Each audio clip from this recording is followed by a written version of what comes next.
Good evening, everybody. So today something happened very unexpectedly. Very unexpectedly. I had a very quiet morning, and I had a Zoom call planned for 11 o'clock. Now, before the Zoom call, there was something that I needed to do. Someone asked me to make a phone call and ask for some things. I did.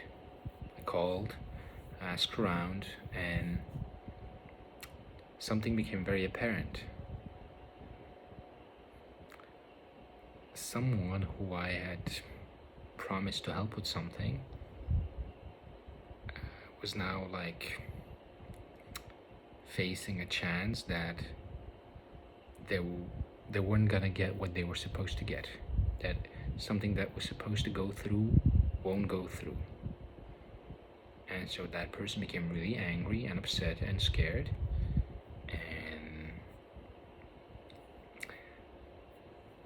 And yeah, she was processing it. So I was then having my Zoom call with a facilitator trainer. As soon as the call started, the person with whom I was talking, she asked me about my past, and I was explaining my past to her. And while explaining my past, I called her by her name, Heidi. Now, this person with whom I was with, who was in the room with me, she thought I said baby. And she heard me talking about a lot of stuff, and she got real upset, and she took a drink, she spilled it on me, and she started confronting me, and she wasn't happy about that I was talking about certain things. And so I said, "Can I call you back?" Sure. So I put the phone down and I focused my attention on her, and we started to talk. Now in this moment, a lot of things came up. Emotions, and it led to a point where this woman with whom I was talking, she started to threaten me with I don't know if I should say this. She started to threaten me with a lot of things. Or really basically two things. And she was very energetic about it, very confronted about it, and she just threatened me. And something in me was in such disbelief, in such awe, I guess, because all of a sudden I felt so afraid to it was mixed. First of all, this person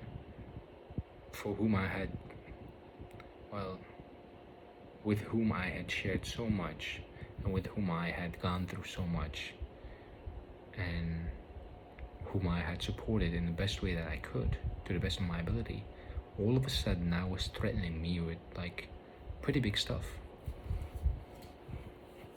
And it touched me. I felt really hurt, really hurt. I started to cry. And I just started to cry, and I said, "Why don't you love me? Why are you being so hard on me? Why are you being so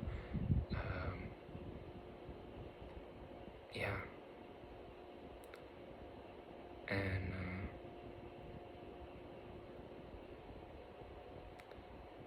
all of a sudden my sadness turned into anger, and I became really angry, because I didn't understand why somebody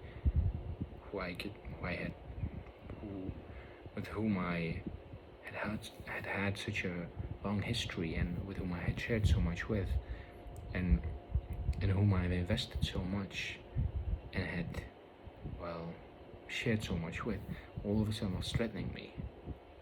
I felt so unappreciated, and now I was being threatened. And the consequences of these threats could have like deep implications. Could, who knows, maybe not, maybe, but yeah, sadness came, and then anger came. It's all from fear, and I couldn't understand it, so I felt the anger in my body like intensifying, and I was crying, and I didn't understand it. Like, why? How could this happen? Why is this happening? And I looked at her, and all of a sudden, like, I started to say things that I cannot repeat here. Things that were really confronting, and things that were really, for her, maybe scary. And I was expressing with such emotion, and because the fear and the anger in me was just like a fire, like welling up. I didn't hit her, I didn't touch her, I didn't do anything. But I just it was so it was consuming me. I was like powerless against it. I just felt like it was just going on. I had a pen in my hand, and I threw it away, and I didn't know what to do, so I kept saying a lot of stuff, and then I went downstairs. And then I went upstairs again, and she had closed herself up in the room, in the bathroom. And I calmed down a little bit. I was saying, I'm sorry, it's just a flare-up. You really hurt me. I just feel this deep hurt that there's the perception in me that somebody with whom I shared so much with would threaten me like that, would not appreciate me at all, would just be able to be like that to me. And I was really hurt. And I told her, like, but it's okay, I'm calm now, it's okay. But she was really scared, because she had never seen me like that. Saying the things that I said, and it was a first. And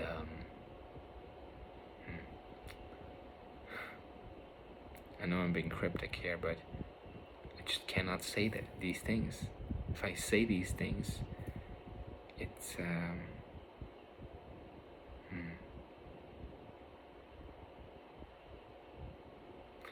it's very explicit. Yeah.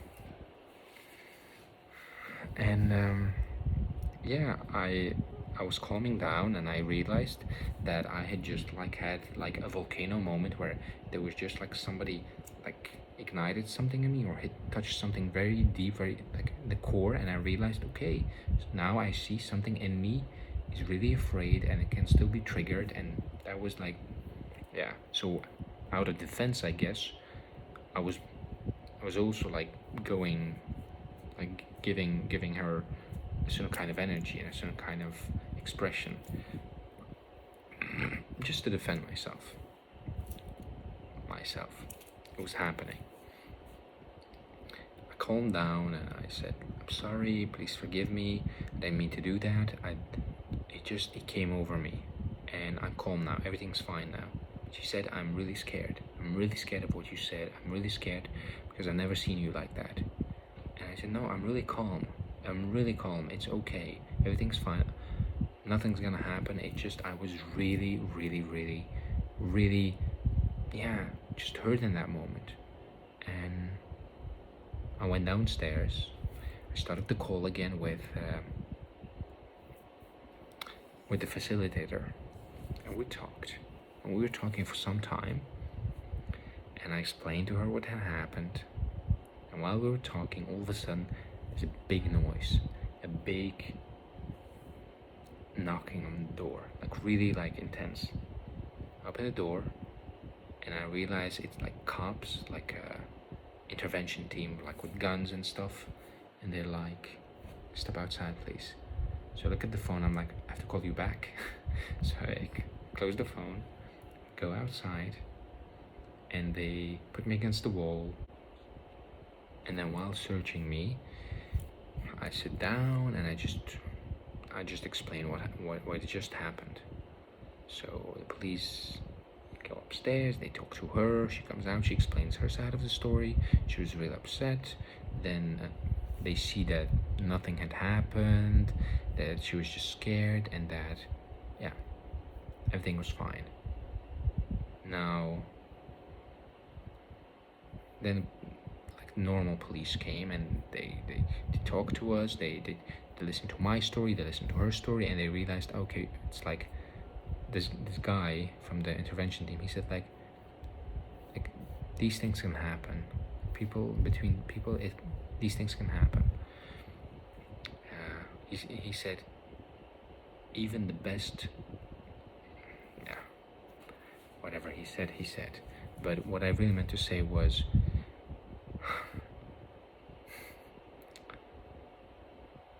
I was just sitting there, and they saw nothing had happened, everything was fine, everything was cool.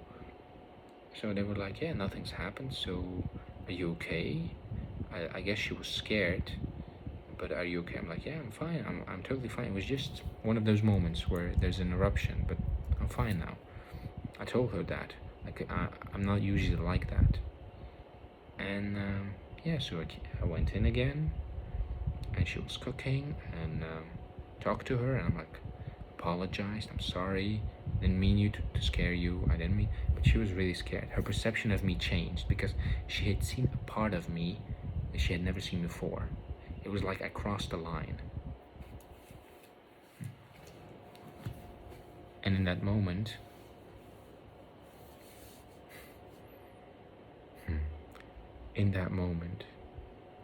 I realized this person sees me completely different now. And something here shifted completely. So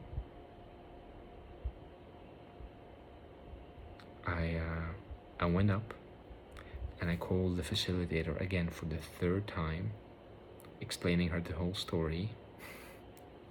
It was really nice to get to know her a little bit, and we talked about energy, about a lot of topics, and it was really nice to connect with her. Really nice energy, really nice presence.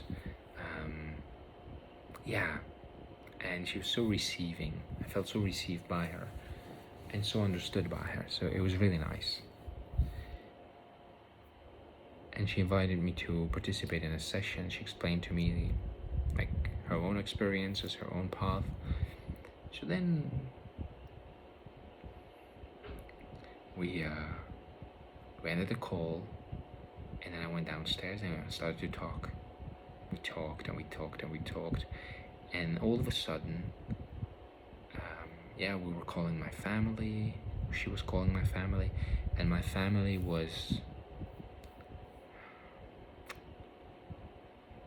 had also like things were shifting. How can I say this? My family started to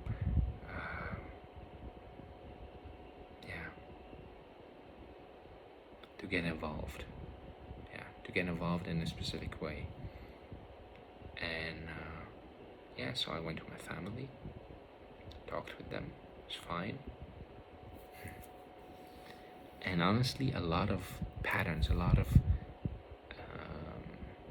let's say illusions were just broken down, and everything shifted to a different level. And everything, there's a lot of truth that came out, but also a lot of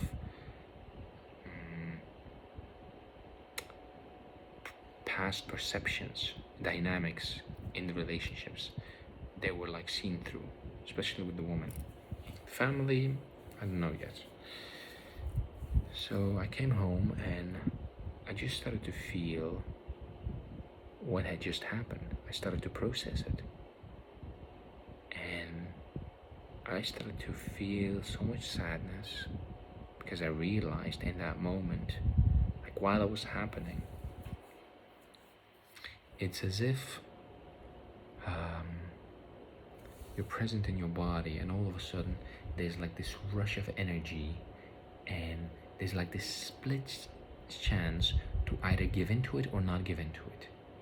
And it's like if you miss that split chance to stay separate from it, it's like you're being pulled into this whirlwind or on this slide and you just go through it, and then all of a sudden the movement is just happening, the wave is just happening, so you just go through it. And I felt such deep sadness. I felt like,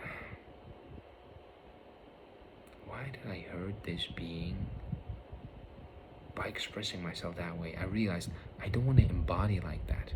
I don't want to be somebody who does things like that. I don't want to say stuff like what I said. It was very difficult for me. It was very emotional. I cried a lot. I cried.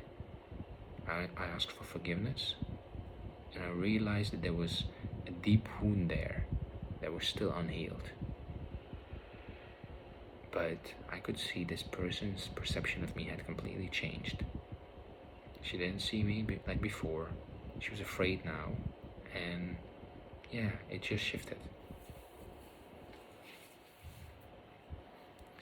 I went for a walk, and yeah, before I went for a walk, I had just like emotions coming up, and I wrote to a friend of mine that I met through YouTube, whom I was planning to visit, whom I was planning to connect with whom I had such a deep friendship and connection and love and joy and fun.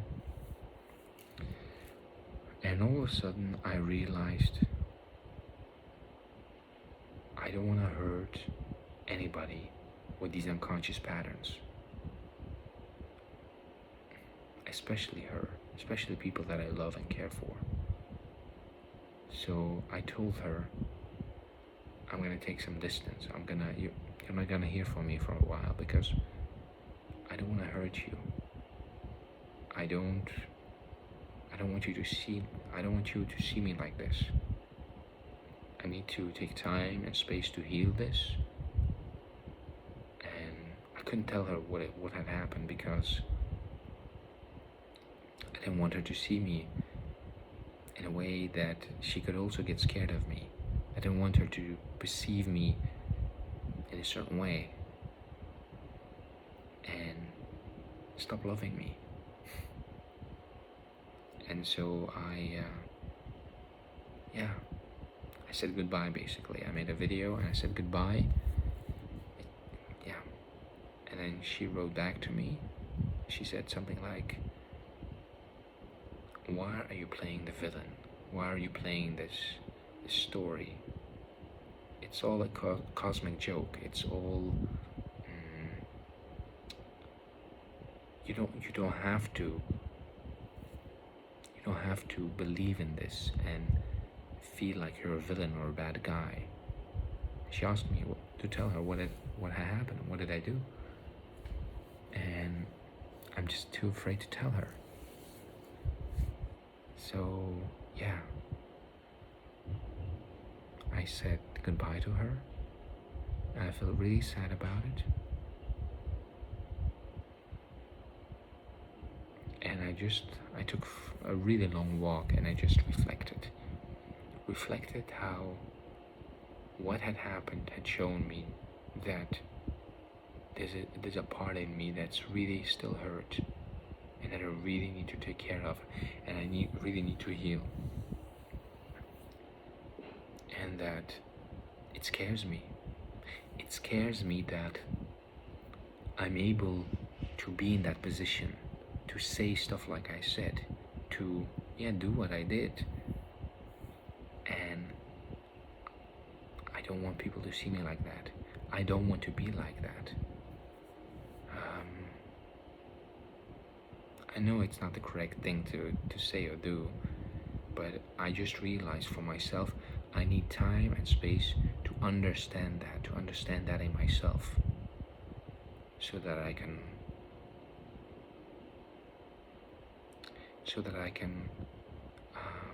transmute it, or I can heal it, or it can be healed, or it can be seen in the light of love, so that whenever I do meet my loved ones, or I am around people who are very close to me, that they don't suffer from my unconsciousness. It really made me really sad. But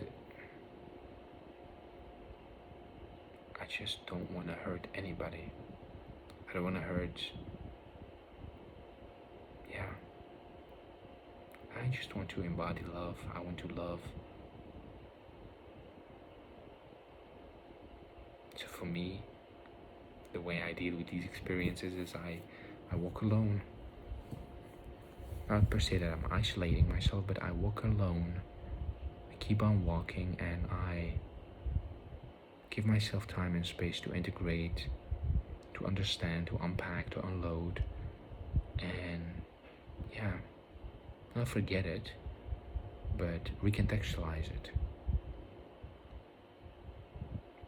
This caught me so off guard. I had not expected this to happen. But yeah, it's just a layer I fell in, a layer that was very, very, very emotional and very, very sensitive. From this whole experience, what I can say and know is that these experiences, these very revealing and deep experiences, they reflect to me what my wounds are, and they show me what I really value. They show me what is unconscious in me, and what I need to bring consciousness to, what needs to be integrated.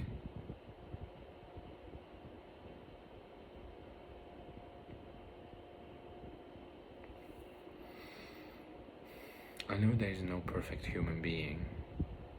I'm not saying that I want to be perfect or fully not unconscious, but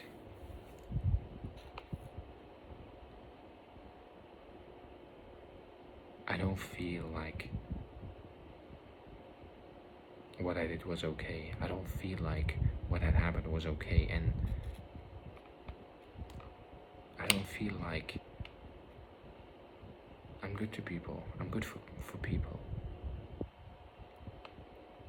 Or rather, I don't feel like I want to be around people that I can also hurt. I realize that I really need to work through things. So I guess that's what I'm gonna do. Thank you so much for watching, and yeah, it's all gonna be fine. I know it's gonna be fine because I'm just doing my best. That's all I can do. Walk on and keep doing my best. I forgive myself. Ask for guidance. You know, when these events happen, when these kind of things happen, they humble me so much, because they make me aware of how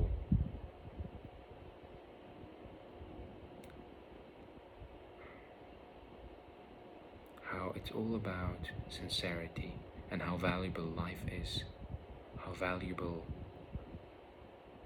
connections are.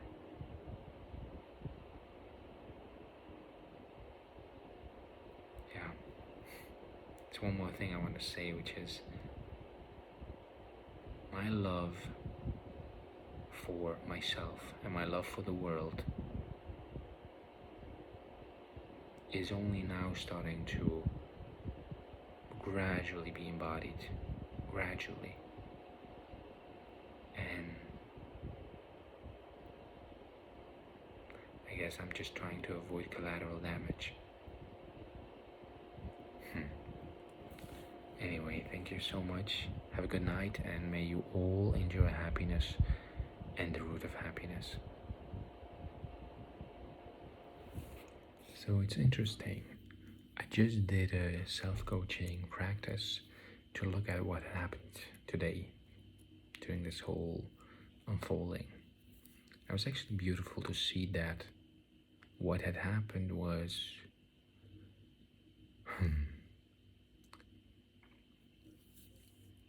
a fear, right, was touched by what was said, and the fear projected itself on the consequences.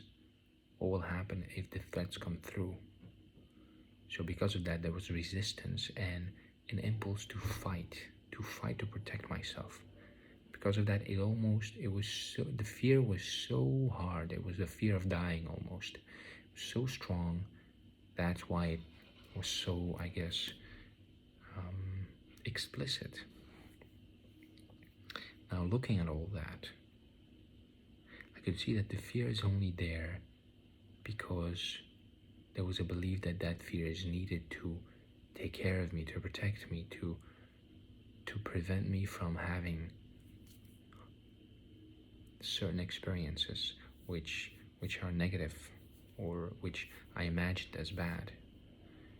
In reality, it's all about forgiving myself. It's all about knowing that whatever happened is okay. Whatever happened, if I just feel it in my heart and I look at it through my heart, I know that it's okay. Because I know my intention was never to hurt the person. My intention was never to cause any harm. Even when there was a lot of things being expressed, and there was still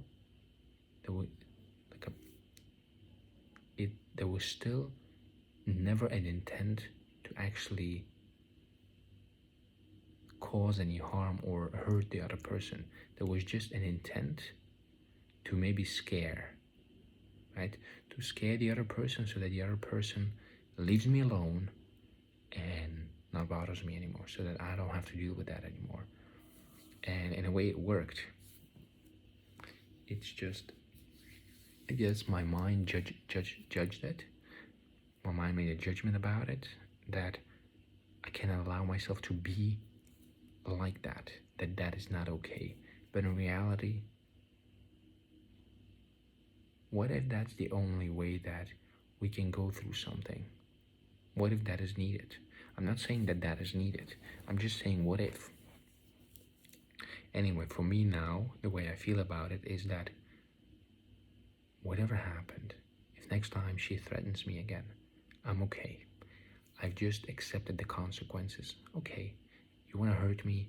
Hurt me. It's okay. I'm fine with whatever happens. I will go through it, and I love you either way. Either way, I'm okay with it. Because in my heart, I know that all is well. I've accepted it. Or I didn't even have to accept it. Love has made me feel that it's okay. And I trust love. And I make it sound very simple now, but it's just a fear. It's just a program. It's just a self-protecting mechanism. But it is there only to protect you from harm, or what you perceive as harm. If you see that there's no harm, if you see that all is well, you don't have to fight. You don't have to fight. It's a story that I remember from Ramesh, is a non-dual teacher. And he said, if I remember correctly, maybe I'm paraphrasing it, but here it goes. He said, you know what the difference is between someone enlightened and a regular person? An enlightened person And a regular person, let's say they go out for a walk, they're going to work, and all of a sudden they see a woman being treated badly by somebody. So they step in, they punch the guy or girl or woman, they punch, or another gender. They hit, right? They punch the person. Yeah, they punch the person, and then the police sees them and they pick them up, and they are landed in jail, and they're in jail, and they're thinking, and the one person who's not enlightened is thinking to himself, oh man, I shouldn't have done that. I shouldn't have come in between, because now I miss work and now I'm here. Oh my God, what have I done? Right? The mind coming in, mind analyzing, projecting, judging, ever. The enlightened guy is okay with it. He wouldn't have done it any other way. He's okay with what happened because he knows I'm right where I'm supposed to be. I'm always right where I'm supposed to be. Because it's like you are being lived. Like,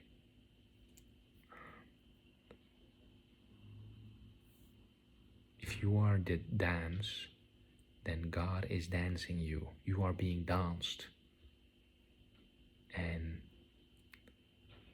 you can either be caught in with the belief that whatever is happening is preventable, because in reality, everything that's happening, there's an inevitability to it. Everything that's supposed to happen is gonna happen either way, because it is, because it's inevitable, because we are not the controller or the rulers of our lives. Sure, there we can intend, we can try to chart a course, we can have intentions, we can try all you want. But the more you try, the more you will see that your life, the life force, it won't allow you to do things that you're not supposed to do. And even if you try to do certain things, some things will work out, other things won't work out. Why? Because you're not the ruler of your life. You're merely the witness.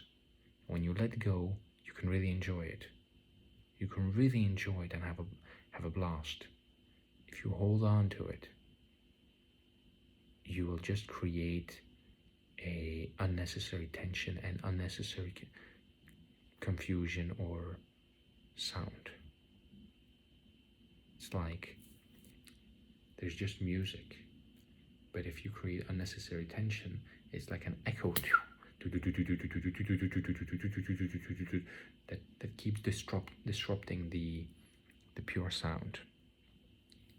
But in reality, it's just one continuous sound continuously playing. So yeah, it was a great lesson today. Great lesson about acceptance and about fear and about anger. Anger is not bad. Anger is just energy. Yeah. Okay, thank you very much. I'm very glad that I got to experience this. I wish everybody a beautiful night. I'm so sleepy, I'm gonna sleep now. Also, now all of a sudden,